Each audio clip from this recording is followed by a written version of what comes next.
大家好，我係嚟自香港柳實五月嘅 Steven， 亦都係呢個畫廊嘅主理人。咁今次嘅展覽呢，就係幾米老師嘅繪本小風景啦。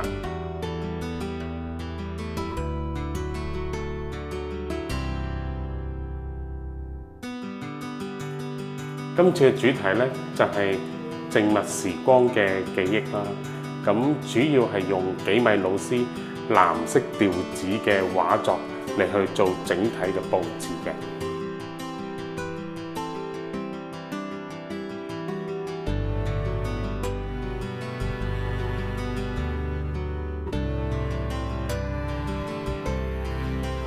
咁我哋今次展覽最特色嘅地方呢，就係將老師嘅作品呢，透過唔同嘅媒體去表達。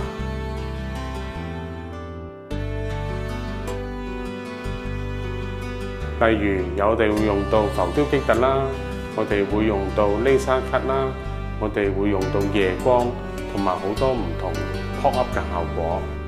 希望透過平面啦，我哋仲有幾個唔同嘅作品嘅立體公仔，最後就透過光影3種唔同嘅觸感，令到大家去更加深入了解幾米老師嘅作品咯。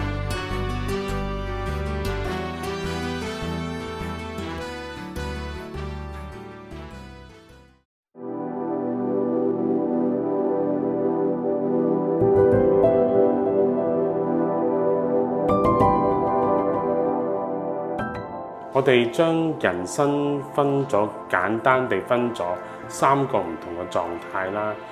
我自己最中意老師嘅作品呢，就係《戀之風景》啦，因為呢一套係有拍成電影喺香港播過嘅，當時我都有睇到嘅，所以就揀咗《戀之風景》先啦。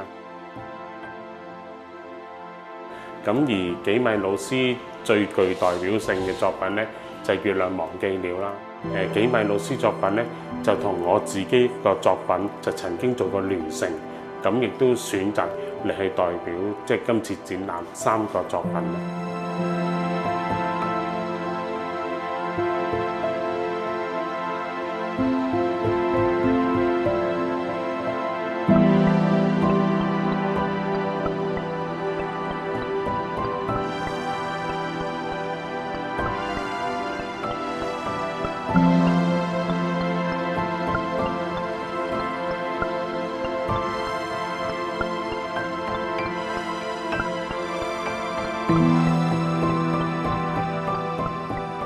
一般可能睇畫展啦，可能淨係睇幅畫、睇個作品。